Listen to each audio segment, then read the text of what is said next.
अस्सलाम वालेकुम, आदाब, नमस्कार। परभणी न्यूज महानगर में आपके साथ शेख इफ्तिखार।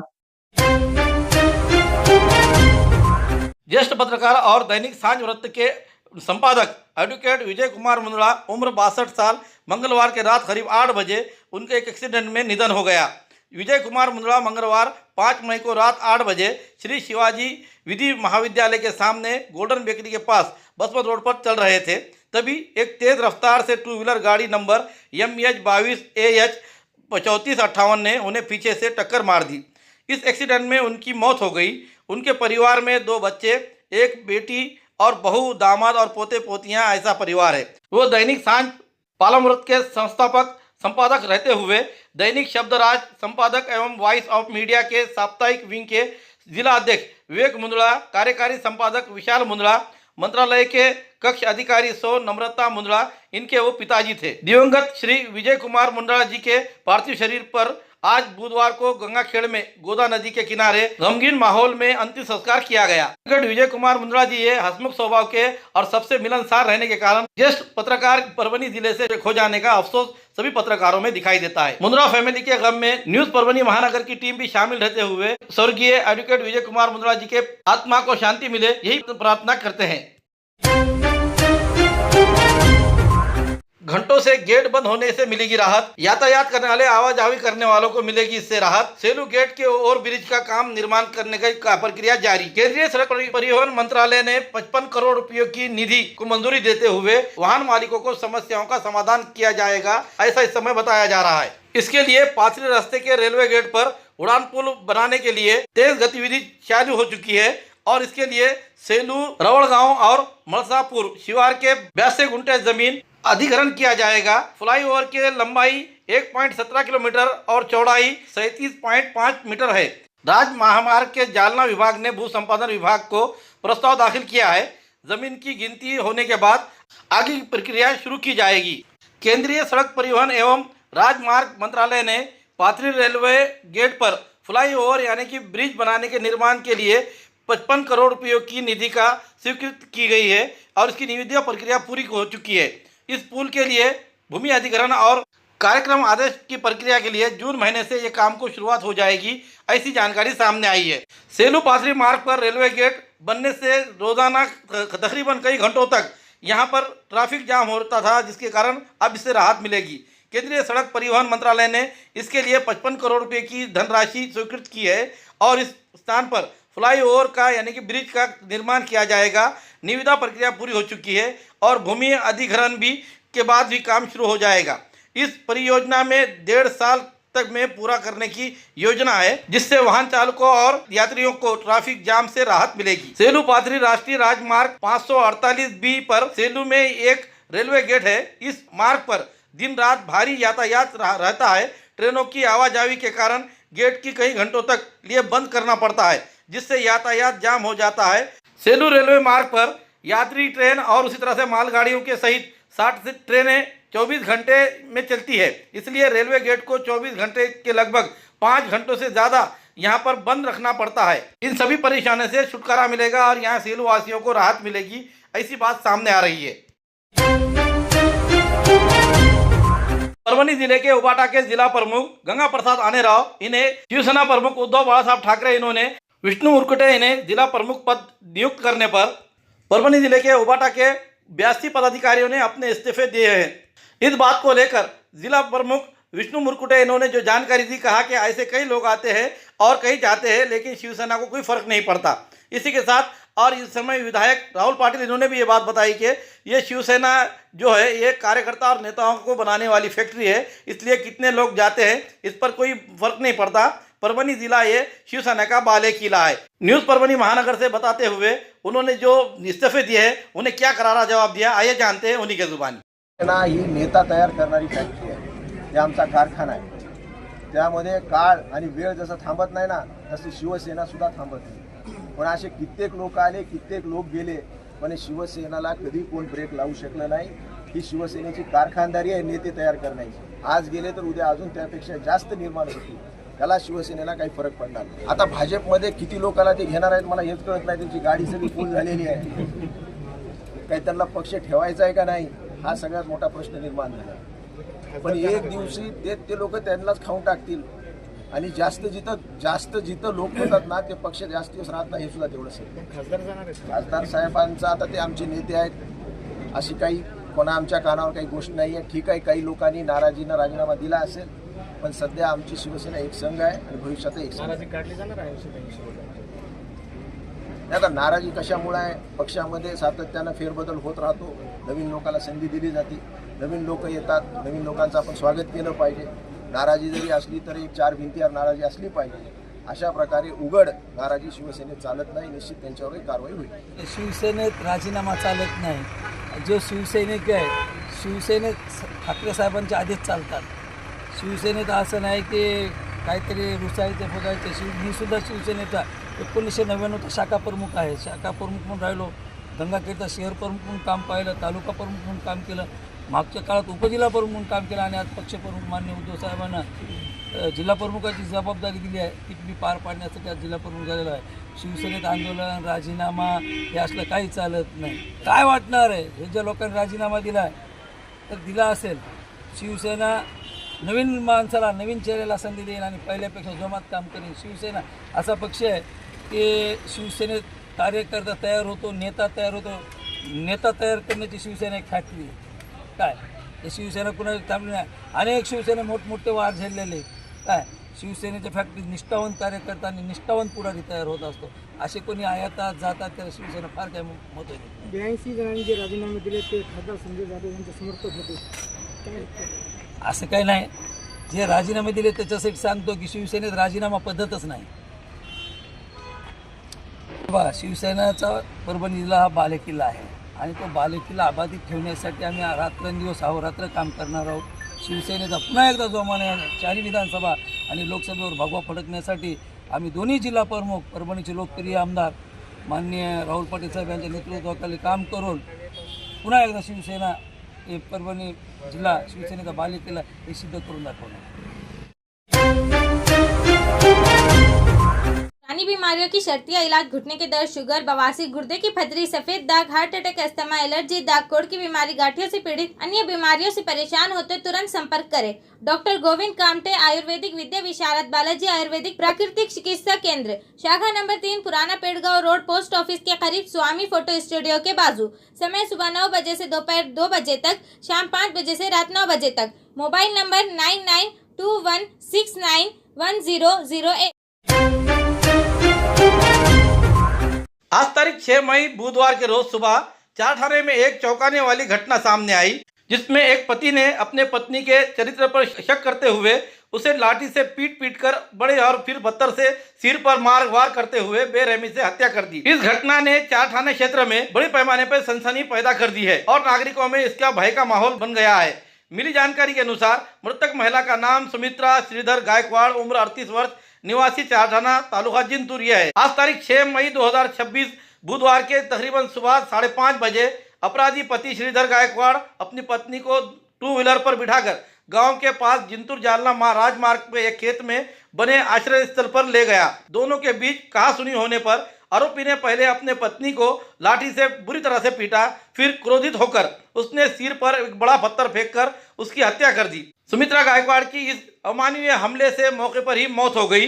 घटना के बाद आरोपी श्रीधर गायकवाड़ खुद चारठाना पुलिस स्टेशन में पेश हुआ और उसने अपना जुर्म कबूल कर लिया और पुलिस को पूरी जानकारी दी. घटना की सूचना मिलते ही चारठाना पुलिस थाने के सहायक पुलिस निरीक्षक मुंजाजी दलवे और बीड़ जमदार उद्धव माने, उद्धव सातपुते और खुफिया विभाग के उमेश बाराहाते के साथ मौके पर पहुंचे और वहां पंचनामा किया गया. उसके बाद शव को पोस्टमार्टम के लिए जिंतूर ग्रामीण अस्पताल में भेज दिया गया है. प्रारंभिक जानकारी के अनुसार पत्नी के चरित्र पर संदेह के कारण हत्या कर दी गई है. जानकारी मिली कि इस संबंध में चारठाना पुलिस स्टेशन में मामला दर्ज किया गया है. पुलिस प्रशासन द्वारा आगे की जांच की जा रही है. किसानों के फसल बीमा को लेकर आंदोलन, विधायक डॉक्टर राहुल पाटिल इनके नेतृत्व में जिला कलेक्टर पर ठिया आंदोलन. उबाटा शिवसेना के आंदोलन में शिवसैनिकों की दिखी पुरानी झलक. जिले के खरीफ हंगाम 2025 में अतिवृष्टि में फसलों के हुए बड़े पैमाने पर नुकसान को लेकर जिले के लाखों किसानों के फसल बीमा निकाला जाता है, तो किसानों को आज तक पीक फसल बीमा रकम नहीं मिलने के कारण आज इस मामले को लेकर तुरंत कार्रवाई की जाए और किसानों को फसल बीमा दिया जाए। इस मांग को लेकर विधायक डॉक्टर राहुल पाटिल इनके नेतृत्व में जिला कलेक्टर कार्यालय पर सैकड़ों पदाधिकारियों ने और कार्यकर्ताओं के साथ आक्रामक आंदोलन करते हुए शिवसेना स्टाइल में अपना लहजा दिखाया और जिला प्रशासन को निवेदन देते हुए कहा कि जल्द से जल्द इस पर निर्णय नहीं लिया गया तो आने वाले दिनों में कृषि मंत्री को परभनी जिले एवं महाराष्ट्र में नहीं फिरने देंगे। यहाँ तक कि मंत्रालय में भी काम को पूरी तरह से रोका जाएगा और जिले में चक्का जाम किया जाएगा, ऐसी चेतावनी वाला निवेदन दिया गया। निवेदन पर विधायक राहुल पाटिल, कल्याण राव रेंगे, महापौर सैयद इकबाल, रविंद्र धर्मे, डॉक्टर विवेक नवंदर, जिला प्रमुख विष्णु मुरकुटे, जिला परिषद सदस्य पांडुरंग खिल्लारे, अंबिका डाळे, पूर्व जिला परिषद सदस्य गणेश घाड़गे, डॉक्टर अनिल कांबळे, कृषि बाजार समिति के संचालक अरविंद देशमुख, फैजुल्ला खान पठान, नंदू अवचार, सदाशिव देशमुख, रविंद्र देशमुख, अनिल डहाळे, इनके अलावा पदाधिकारी कार्यकर्ताओं के हस्ताक्षर मौजूद थे।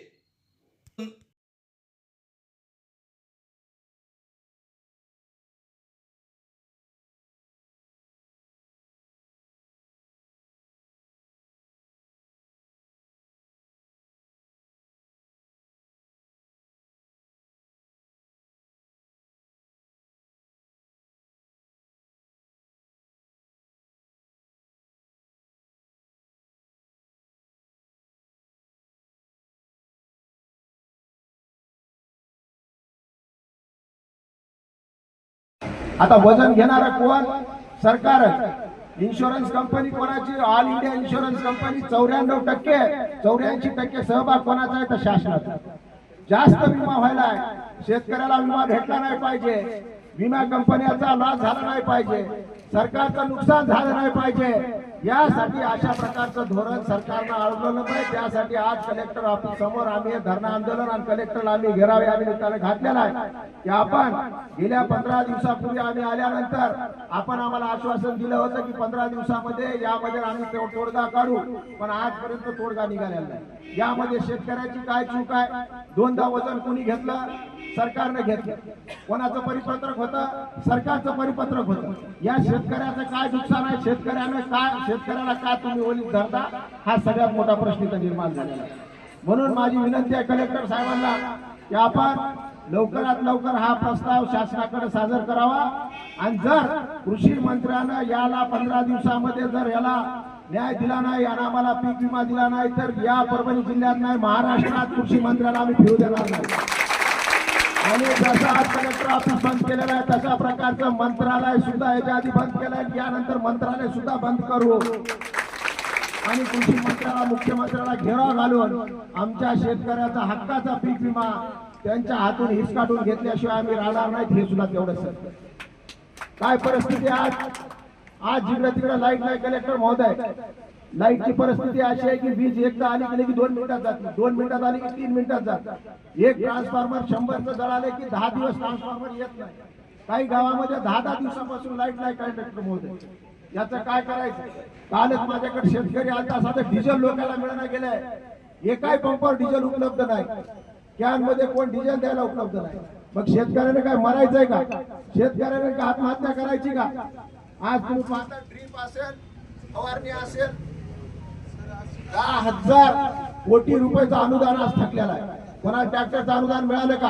कोणाला ड्रीपचं अनुदान मिळालं का? कोणाला स्प्रिंगचं अनुदान मिळालं का? मग गेले कुठे पैसे फक्त काय समृद्धीत गेले का? 10,000 कोटी रुपये शेतकऱ्याचे पैसे खाऊन हे गप्पर झालेले लोक यांना जमिनीत गाडल्याशिवाय आम्ही राहणार नाही। म्हणून माझी कलेक्टर महोदयांना विनंती आहे की आपण लवकरात लवकर याचा जास्त उद्रेक होऊ नये, म्हणून आमच्या हक्काचं जे काय पीक विमा आहे ते पीक विमा लवकरात लवकर देण्याच्या संदर्भामध्ये तुम्ही राज्य शासनाला विनंती करा।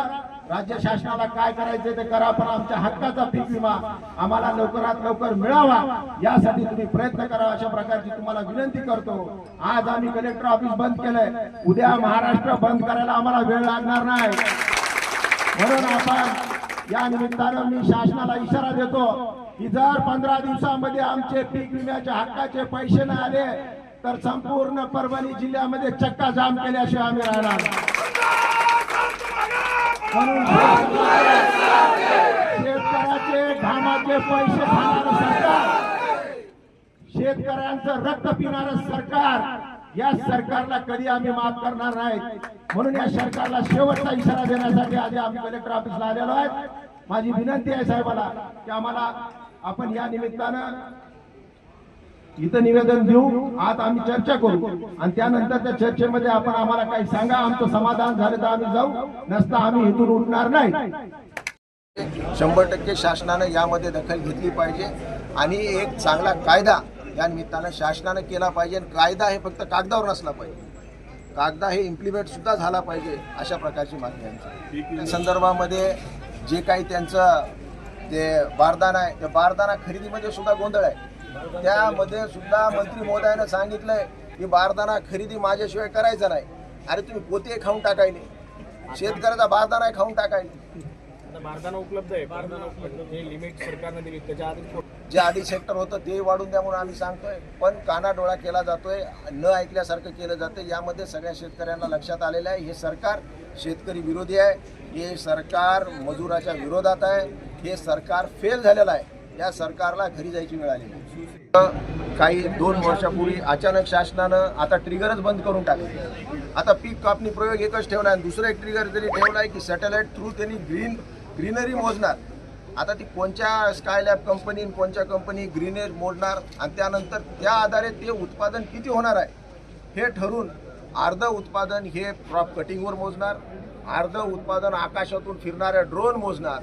अशा प्रकारचं काहीतरी फसवणुकीचं काम या शासनाने केलेलं आहे. आमचं म्हणणं पारदर्शकता ठेवा ना. आता मी आमदार आहे 3रा टर्मचा, मलाच माहीत नाही की ते कुठलं ड्रोन येणार आहे, सॅटेलाइट कुठून येणार आहे, कंपन्या कोणाच्या आहेत आणि ते काय मोजणार आहेत, ती ग्रीनरी कशी मोजणार आहेत. तर सर्वसामान्य शेतकऱ्याला याची काय कल्पना होणार आहे. म्हणून हे शुद्ध फसवणूक आहे. म्हणून तुम्ही जे म्हणता की 200 रुपये मिळाला आहे, 1 रुपया मिळाला आहे, 1.5 रुपये मिळाला आहे, याचं कारण आहे की सरकारला शेतकऱ्याचे पैसे द्यायचे नाही. प्रचंड प्रमाणात असंतोष आहे, प्रचंड प्रमाणात जिकडं जाईल तिकडं भ्रष्टाचार आहे. या विमा कंपन्याच्या संदर्भात सुद्धा सगळ्या महाराष्ट्रात बोंब उठलेली आहे. आम्ही विधानसभेत 4दा सांगितलं की 5 ट्रिगर आहेत, 5ही ट्रिगर चालू राहू द्या. पण हे गेंड्याचं कातडील सरकार आहे, यांना सगळं माहिती, फक्त यांना भ्रष्टाचार करायचं म्हणून हे भैरं असल्यासारखं दाखवतंय. सरकार अजिबात भैरं नाही आहे. यांचं कान फोडल्याशिवाय यांच्या या गोष्टी लक्षात येणार नाही. तर शक्तीपीठ आम्ही नको म्हणतोय तरी 1 लाख कोटीचं शक्तीपीठ आणलेलं आहे. समृद्धी किती रुपयाचा आहे. मुंबईला मोठे मोठे बोगदे गेले 10,000 कोटीचे.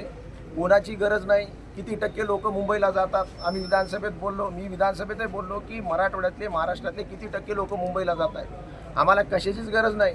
आम्हाला शेत रस्ते द्या, आम्हाला पांदन रस्ते द्या, आम्हाला सिंचनाचा टक्का वाढून द्या.